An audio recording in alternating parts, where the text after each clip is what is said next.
নমস্কার, জীবনবাণী অনুষ্ঠানে আপনাকে স্বাগত জানাই। আমার মনে হয় এই সময়টার জন্য আপনি অধীর আগ্রহে অপেক্ষা করেন। করুণাময় ঈশ্বর নিশ্চয়ই এই অনুষ্ঠানের মাধ্যমে আপনাকে প্রতিদিন আশীর্বাদ যুক্ত করছেন। আজ আমাদের জন্য তিনি যে আশীর্বাদ রেখেছেন, আসুন না আনন্দের সাথে তা আমরা গ্রহণ করি।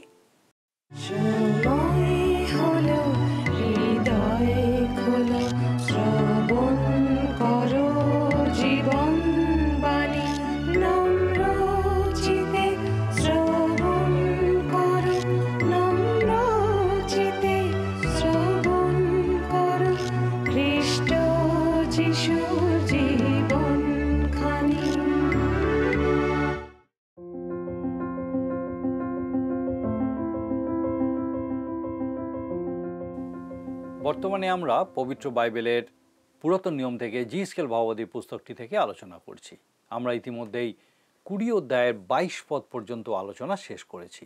আজ আমরা 23 পদ থেকে 21 অধ্যায়ের শেষ পদ পর্যন্ত আলোচনা করব। আমরা দেখেছি ঈশ্বর বারবার বলেছেন যে পাপ করবে সেই মরবে।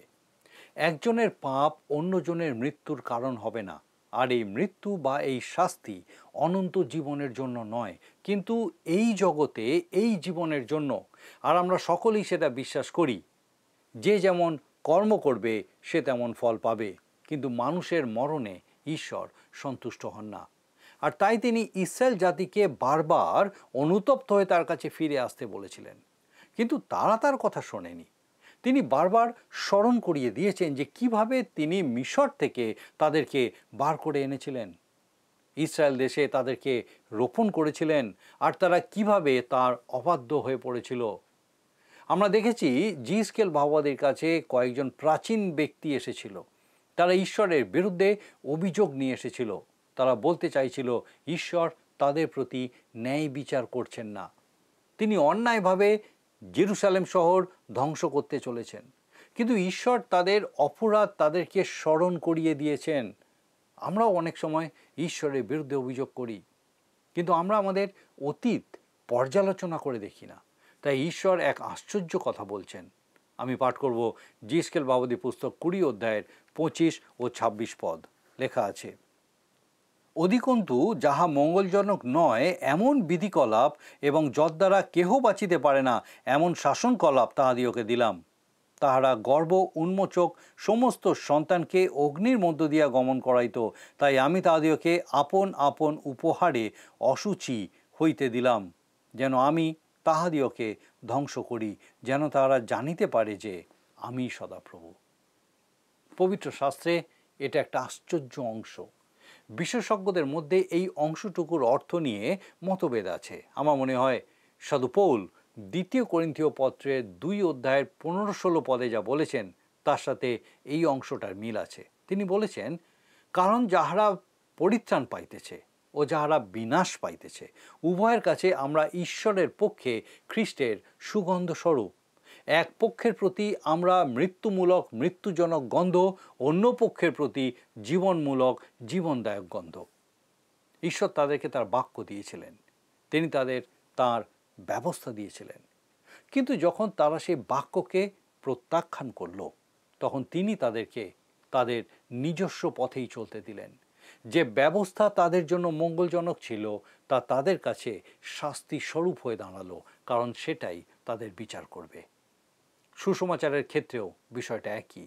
প্রভু যিশুর সুসমাচার শোনার পরে তা প্রত্যাখ্যান করার থেকে সুসমাচার না শোনাটাই আপনার জন্য মঙ্গল। সুসমাচার শোনার পর যদি আপনি তা প্রত্যাখ্যান করেন তবে তা আপনার জন্য মৃত্যুজনক গন্ধ। আপনি আর ঈশ্বরকে বলতে পারবেন না যে আপনি সুসমাচার শোনেননি। এই ভীষণ দণ্ডাজ্ঞা শোনার পর আপনি হয়তো ভাবছেন ঈশ্বর ওই লোকদের সাথে সব সম্পর্ক ছিন্ন করেছিলেন, কিন্তু জিএসকেল ভাওবাদী পুস্তকের বিভিন্ন স্থানে লুকিয়ে আছে অপূর্ব সুন্দর এবং আশ্চর্য সব প্রতিজ্ঞা। ইতিহাসের অন্ধকারতম সময় জ্বলজ্বল করছে সম্ভাবনাময় ভাববাণীগুলি। আসুন পাঠ করি 20 অধ্যায়ের 33 এবং 34 পদ। প্রভু সদাপ্রভু এই কথা কহেন, আমার জীবনের দিব্য আমি বলবান হস্ত বিস্তারিত বাহু ও কোপের বর্ষণ দ্বারা তোমাদের উপরে রাজত্ব করিব। আমি বলবান হস্ত, বিস্তারিত বাহু ও কোপের বর্ষণ দ্বারা জাতিগণের মধ্য হইতে তোমাদিওকে বাহির করিব, এবং যে সকল দেশে তোমরা ছিন্নভিন্ন হইয়া রহিয়াছ সেই সকল দেশ হইতে তোমাদিওকে একত্র করিব। ঈশ্বর তাদেরকে বলছেন যে তিনি চান তাদেরকে আবার তাদের দেশে ফিরিয়ে আনতে। ইসরায়েলের জন্য তার যে পরিকল্পনা তা অবশ্যই সফল হবে।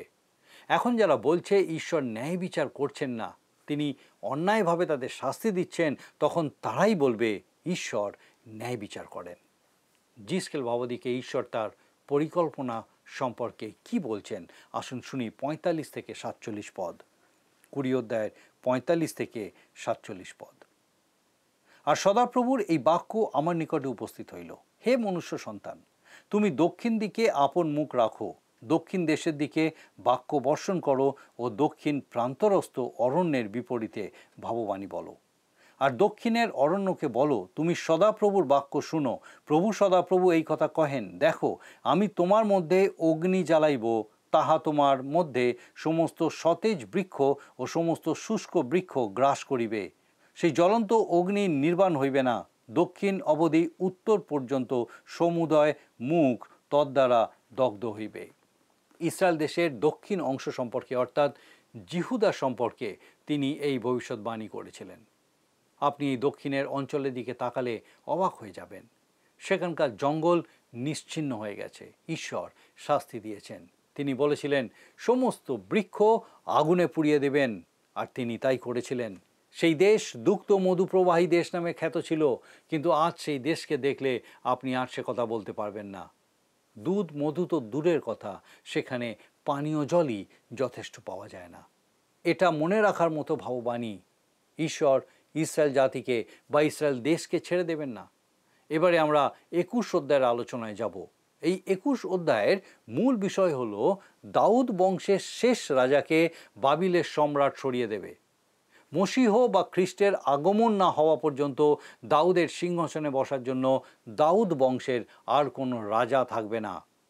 জিসকেল ভাবাদির পুস্তকটি আমাদের বর্তমান সময়ের জন্য বিশেষ উপযুক্ত, যদিও এই পুস্তকটি বিশেষ গুরুত্ব সহকারে অধ্যয়ন করা হয় না।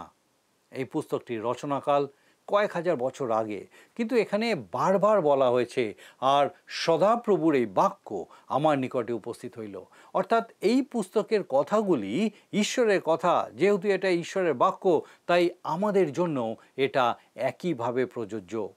উদারবাদীরা বলে থাকে প্রকাশিত বাক্যের মতো জিহিজকেল ভাবাদী পুস্তকটিও বোঝা বেশ কঠিন, আর এতে আমাদের জন্য বিশেষ কোনো বার্তা নেই। কিন্তু আমি মনে করি এই পুস্তকের ভাববাণীগুলি অসাধারণ, আর এই সমস্ত ভাববাণী সম্পর্কে কোনো চূড়ান্ত মত দিতে চাই না আমি এই সময়।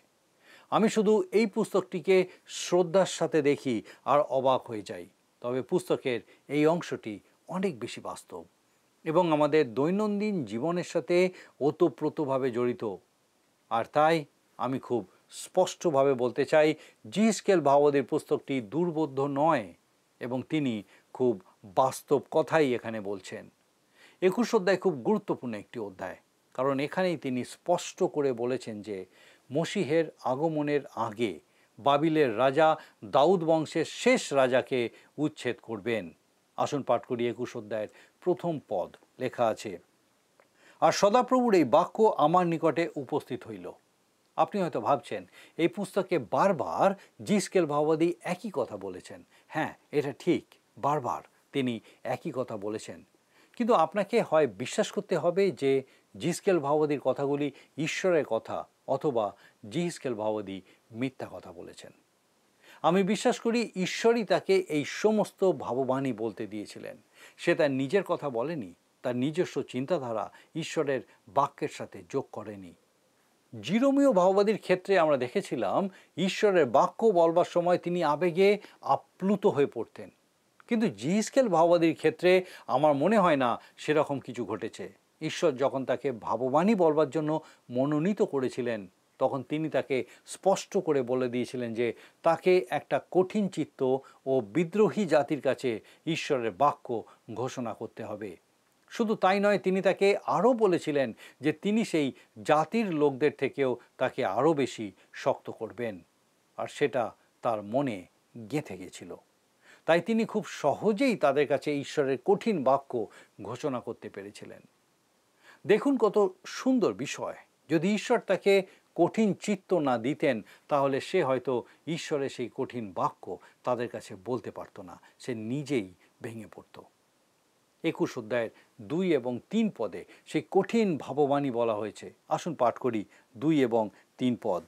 হে মনুষ্য সন্তান, তুমি জেরুসালেমের দিকে আপন মুখ রাখো, পবিত্র স্থানের দিকে বাক্য বর্ষণ করো ও ইসরায়েল দেশের বিরুদ্ধে ভাববাণী বলো। তুমি ইসরায়েল দেশকে বলো, সদাপ্রভু এই কথা কহেন, দেখো আমি তোমার বিপক্ষ, আমি কোষ হইতে আপন খড়গ বাহির করিয়া তোমার মধ্য হইতে ধার্মিক ও দুষ্টকে উচ্ছিন্ন করিব। দণ্ডাজ্ঞা উপস্থিত, তা আর কোনোভাবেই এড়ানো যাবে না।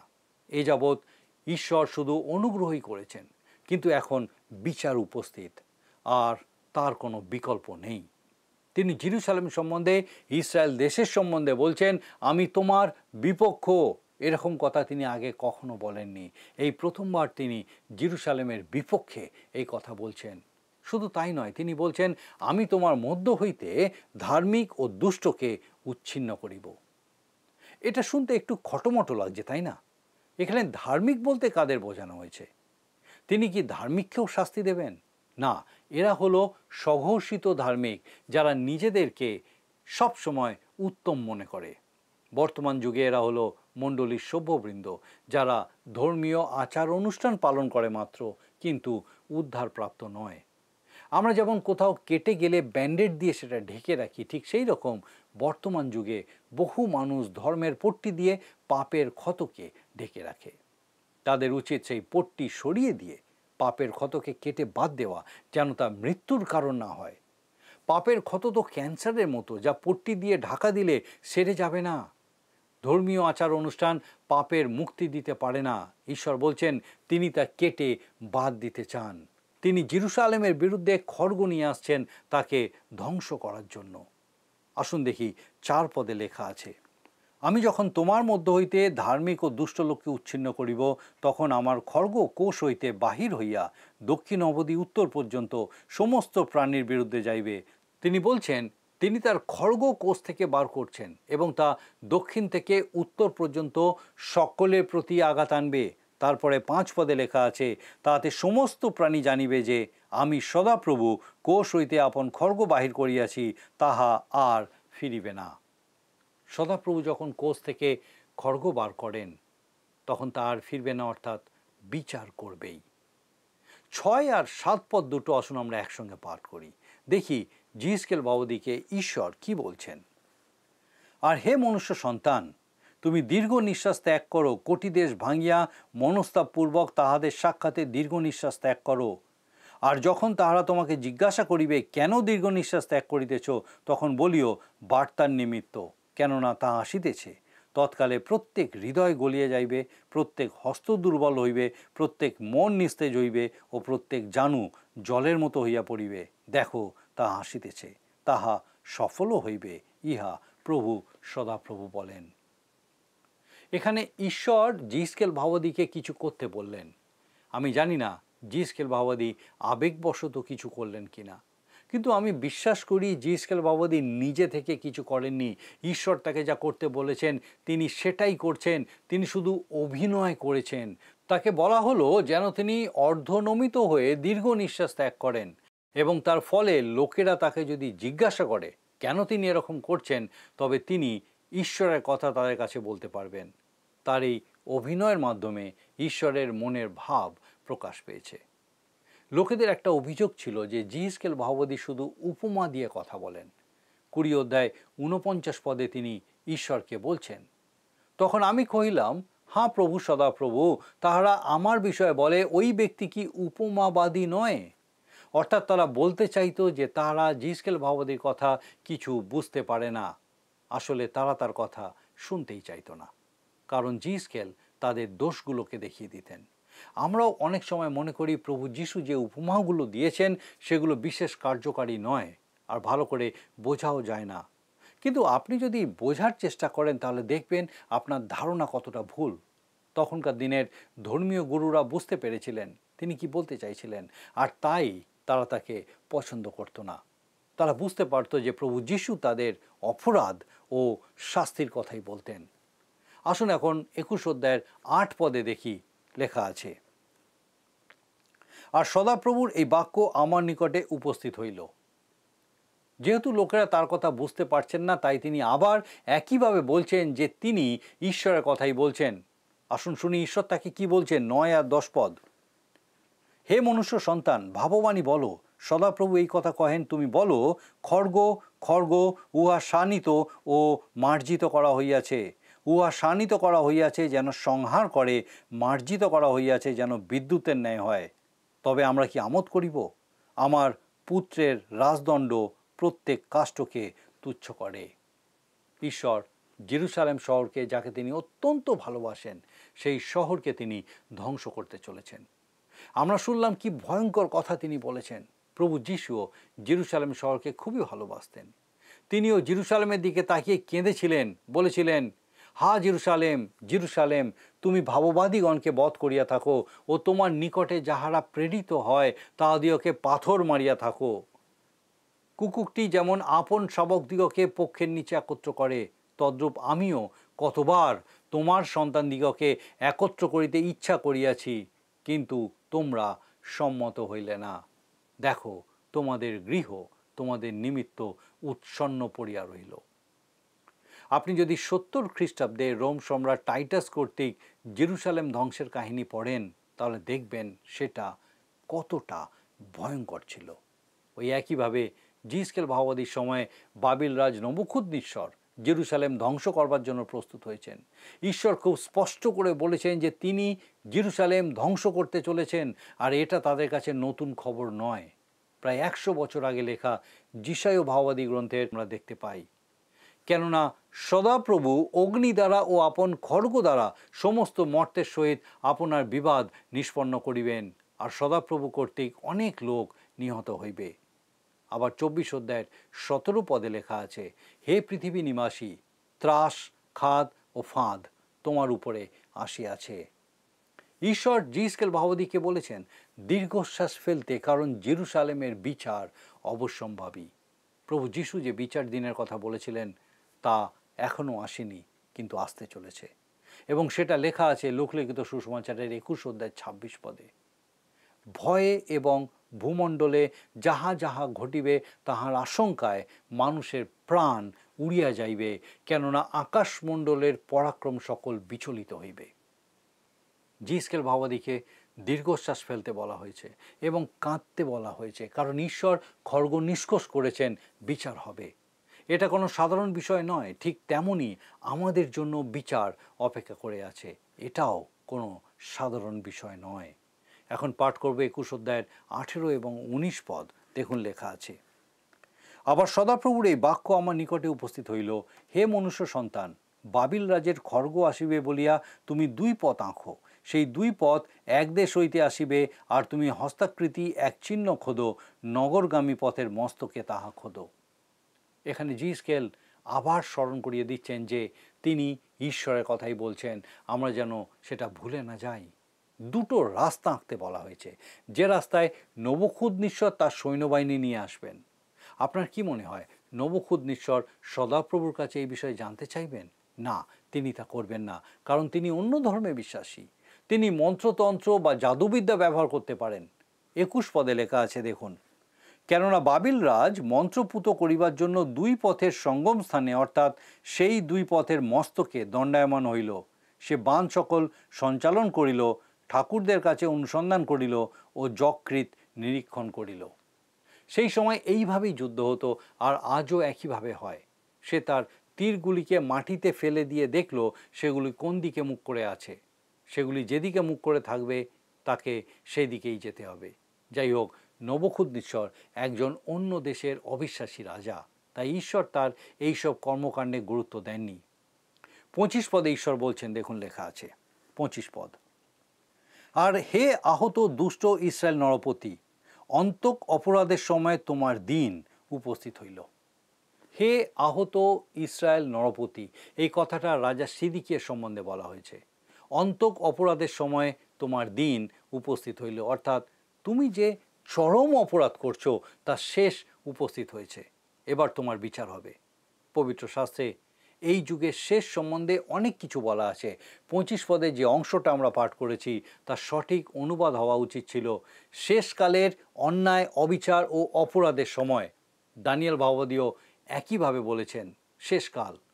প্রভু যিশুকেও তার শিষ্যরা শেষকাল সম্বন্ধে জিজ্ঞাসা করেছিলেন। মথি তার 24 অধ্যায়ের 3 পদে আমরা দেখতে পাই লেখা আছে, পরে তিনি জৈতুন পর্বতের উপরে বসিলে শিষ্যরা বিরলে তাহার নিকটে আসিয়া বলিলেন, আমাদিওকে বলুন দেখি এই সকল ঘটনা কখন হইবে, আর আপনার আগমনের এবং যুগান্তের চিহ্ন কি? প্রভু যিশু তাদের এই প্রশ্নের উত্তর দিয়েছিলেন। সাধু পৌল থিসলনিকীয় মণ্ডলীর প্রতি তার 2য় পত্রে এ বিষয়ে অনেক বিস্তারিত আলোচনা করেছেন। রাজা সিদিকীয় হল সেই ভবিষ্যতের দুষ্ট রাজা বা খ্রিস্টারির প্রতিচ্ছবি। যুগান্তে বা শেষকালে তার আগমন ঘটবে এবং সে নিজেকে মসীহ বলে দাবি করবে। 26 পদে ঈশ্বর বলছেন, প্রভু সদাপ্রভু এই কথা কহেন, উষ্ণীষ অপসারণ করো ও রাজমুকুট দূর করো, যাহা আছে তাহা আর থাকিবে না, যাহা খর্ব তাহা উচ্চ হোক ও যাহা উচ্চ তাহা খর্ব হোক। সিদিকীয়কে নামানো হবে এবং দাউদের সিংহাসনে বসার মতো আর কোনো রাজা থাকবে না যতদিন না পর্যন্ত মসীহের আগমন হয়। 27 পদে দেখুন, আমি বিপর্যয় বিপর্যয় বিপর্যয় করিব, যাহা আছে তাহাও থাকিবে না, যাবৎ তিনি না আইসেন, যাহার অধিকার আমি তাহাকে দিব। এটা একটা উল্লেখযোগ্য ভাববাণী, যাবৎ তিনি না আইসেন, যাহার অধিকার আমি তাহাকে, অর্থাৎ প্রভু যিশু। সিদিকীয়র পর থেকে প্রভু যিশু পর্যন্ত দাউদ বংশীয় আর কেউ সেই সিংহাসনে বসেনি। জিসকেল ভাওবাদী বলছেন, কেউ সেই সিংহাসনে বসতে পারবে না, কেবলমাত্র প্রভু যিশুই পারবেন। বর্তমানে তিনি ঈশ্বরের দক্ষিণে বসে আছেন। তিনি অপেক্ষা করছেন যতক্ষণ না তার শত্রুরা তার পাদপীঠে পরিণত হয় এবং তিনি এই পৃথিবীতে রাজত্ব করতে আসবেন। এর অনেক আগে আদিপুস্তক 49 অধ্যায় 10 পদে যখন যাকব তার 12 জন সন্তানকে আশীর্বাদ করছিলেন, সেই সময় এই কথাটা বলা হয়েছিল, জিহুদা হইতে রাজদণ্ড যাইবে না, তাহার চরণ যুগলের মধ্য হইতে বিচারদণ্ড যাইবে না, যে পর্যন্ত শিলো না আইসেন, জাতিগণ তাহারই আজ্ঞাবহতা স্বীকার করবে। যে পর্যন্ত শিলো না আইসেন, অর্থাৎ প্রভু যিশু। এইভাবেই তাকে শাস্ত্রে উল্লেখ করা হয়েছে। আর সেই জন্যেই যোহন বাপ্তাইজক বলেছিলেন, মন ফিরাও, কেননা স্বর্গরাজ্য সন্নিকট হইল। মথি তার 3 অধ্যায় 2 পদ। তিনি এই কথা বলছেন কারণ প্রভু যিশুর হাতেই স্বর্গরাজ্য, আর সমস্ত ভাববাণী তার সম্বন্ধে একই কথা বলেছেন। আসুন আমরা 29 পদ পাঠ করি, দেখি লেখা আছে, এদিকে লোকেরা তোমার জন্য অলিক দর্শন পায় ও তোমার জন্য মিথ্যা মন্ত্র পাঠ করে, যেন তোমাকে সেই আহত দুষ্টগণের গ্রীবার উপরে নিক্ষেপ করে, যাহাদের দিন শেষের অপরাধকালে উপস্থিত হইয়াছে। এখানে জিহিজকেল ভাওবাদী আম্মন সন্তানদের বিচারের কথা বলছেন, কিন্তু এখানেও আমরা সেই একই ভাব দেখতে পাচ্ছি, যাহাদের দিন শেষের অপরাধকালে উপস্থিত হয়েছে, অর্থাৎ এই যুগের শেষ সময়কেই বোঝাচ্ছে। থিসলনিকীয়দের প্রতি 2 পত্রের 2 অধ্যায় 8 পদে সাধু পৌল বলেছেন, আর তখন সেই অধর্মী প্রকাশ পাইবে, যাহাকে প্রভু যিশু আপন মুখের নিঃশ্বাস দ্বারা সংহার করিবেন ও আপন আগমনের প্রকাশ দ্বারা লোপ করিবেন, অর্থাৎ প্রভু যিশু তার শত্রুকে শেষ দিনে ধ্বংস করবেন। জিসকেল ভাওবাদী পুস্তক 21 অধ্যায় 31 আর 32 পদে ঈশ্বর বলছেন, দেখুন লেখা আছে, আর আমি তোমার উপরে আমার ক্রোধ ঢালিব, আমি তোমার বিরুদ্ধে আমার কোপাগ্নিতে ফুঁ দিব এবং পশুবধ ও বিনাশ সাধনে নিপুণ লোকেদের হস্তে তোমাকে সমর্পণ করিব। তুমি অগ্নির কাষ্ঠস্বরূপ হইবে, তোমার রক্ত দেশের মধ্যে পাতিত হইবে, লোকে তোমাকে আর কখনো স্মরণ করিবে না, কেননা আমি সদাপ্রভু ইহা কহিলাম। জিসকেলের মাধ্যমে ঈশ্বর তৎকালীন জিহুদীদের বলতে চাইছেন তিনি তাদেরকে নির্বাসনে পাঠাবেন, তারা সেখানে অত্যাচারিত হবে, তাদেরকে আর কেউ স্মরণ করবে না, অর্থাৎ তারা শেষ হয়ে যাবে, কিন্তু তাদের বংশধরেরা আবার ফিরে আসবে। আমাদের আজকের আলোচনায় আমরা মূল যে বিষয়টা দেখলাম তা হলো ঈশ্বর জেরুজালেম ধ্বংস করবেন। এবং সে কথা বারবার বিভিন্নভাবে জিসকেল ভাওবাদীর মাধ্যমে তিনি জেরুজালেম নিবাসী ও জিহুদা নিবাসীদের কাছে প্রকাশ করেছেন। তিনি তাদেরকে বারবার সুযোগ দিয়েছিলেন অন্যায় অপরাধ থেকে সরে আসার জন্য, কিন্তু তারা অপরাধের শেষ সীমায় পৌঁছেছিল, আর তাই তাদের জন্য আর কোনো উপায় অবশিষ্ট ছিল না। তবে তিনি প্রতিজ্ঞা করেছেন যে তিনি সবাইকে ধ্বংস করবেন না। নির্বাসিত লোকদের মধ্যে থেকে আবার অনেকেই ফিরে আসবে। আমার মনে হয় বর্তমান সময়ে আমরাও বিভিন্নভাবে অপরাধ করে চলেছি, হয়তো অপরাধের চরম সীমায় পৌঁছে গেছি, আর তাই ঈশ্বরের নিরূপিত ধ্বংস আমাদের জন্য এগিয়ে আসছে। এখনও সময় আছে যেন আমরা সচেতন হই এবং প্রভু যিশুর অনুগ্রহ লাভের চেষ্টা করি। ঈশ্বর আমাদের প্রত্যেককে আশীর্বাদ করুন, কারণ এই যে সচেতনতা তিনি চান যে আমাদের মধ্যে আসুক, তা জীবন্ত বাক্যের মধ্যে দিয়ে বিশেষভাবে আরেকবার যা তিনি আজকে আমাদেরকে স্মরণ করিয়ে দিলেন, আসুন আমরা ভুলে না যাই, কিন্তু যেন আমাদের জীবনে গ্রহণ করতে পারি এবং সেই মতো ঈশ্বরে স্থির হতে পারি। আসুন প্রার্থনায় যাবার আমি চাইব আপনি আমার সঙ্গে যোগ দিন। আসুন প্রার্থনা করি। স্বর্গীয় পিতা, ধন্যবাদ দিই আজকে আরেকবার পিতা তোমার জীবন্ত বাক্য দ্বারা বিশেষ করে আমাদের সামনে সেই জীবন্ত সত্য, সেই সচেতনতা নিয়ে আসলে পিতা, কিভাবে পিতা গো আমাদেরকে তোমাতে স্থির হওয়া প্রয়োজন, যেন সেই শেষ দিনে পিতা আমরা তোমার সঙ্গে রাজত্ব করতে পারি। স্বর্গীয় পিতা, তোমার পবিত্র পরাক্রমে আমাদের প্রত্যেক দর্শক বন্ধুকে আরেকবার পিতা গো তোমার এই সত্যে নবাহিত করো।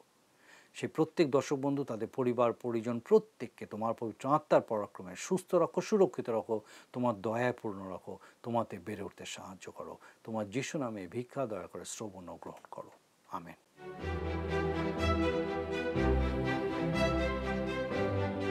বন্ধুরা, আমরা পবিত্র বাইবেল থেকে ঈশ্বরের জীবনদায়ী বাক্য শুনলাম। শাস্ত্র বলে বাক্য নিষ্ফল হয় না, আর তাই আমি বিশ্বাস করি আর যে বাক্য আপনি শুনেছেন তা আপনার জীবনে ফলপ্রসূ হবে। আপনার কোনো প্রশ্ন থাকলে আপনি টিভি স্ক্রিনে দেওয়া নাম্বারে আমাদের তা জানাতে পারেন। আমরা চেষ্টা করব আপনার প্রশ্নের উত্তর দিতে। এখন আমরা প্রশ্ন উত্তর পর্বে যাই এবং শুনে নিই আজকের দিনের প্রশ্ন। প্রিয় বন্ধু, আসুন আমরা আজকের প্রশ্ন উত্তরে আসি। গতকালের প্রশ্নের উত্তর অপশন সি, দাঁত টকে যায়। আজকের প্রশ্ন, আজকের পাঠের মধ্যে জেরুজালেমের লোকেরা জিহেজকেল সম্বন্ধে কি বলতেন? অপশন এ মিথ্যাবাদী, বি বিকারগ্রস্ত, সি উপমাবাদী, ডি কোনোটাই নয়।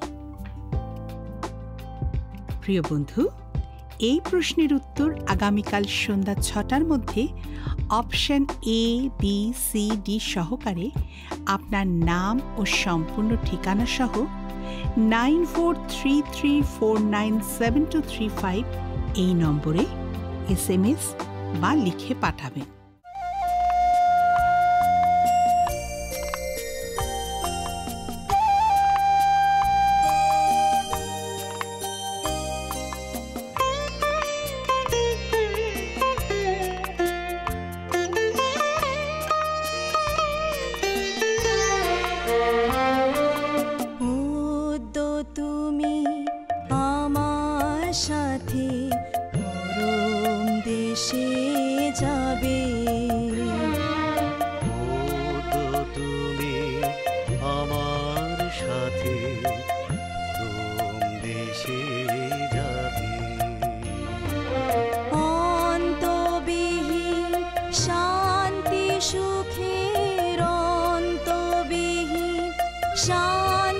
সুখের জীবন সেথা পাবে, পরম দেশে যাবে। ও তো তুমি আমার সাথে পরম দেশে যাবে। যদি আপনার এই অনুষ্ঠান ভালো লেগে থাকে তাহলে এই নম্বরে একটি মিসড কল করুন, তাহলে আপনি পরের বারের বিজয়ী হতে পারেন।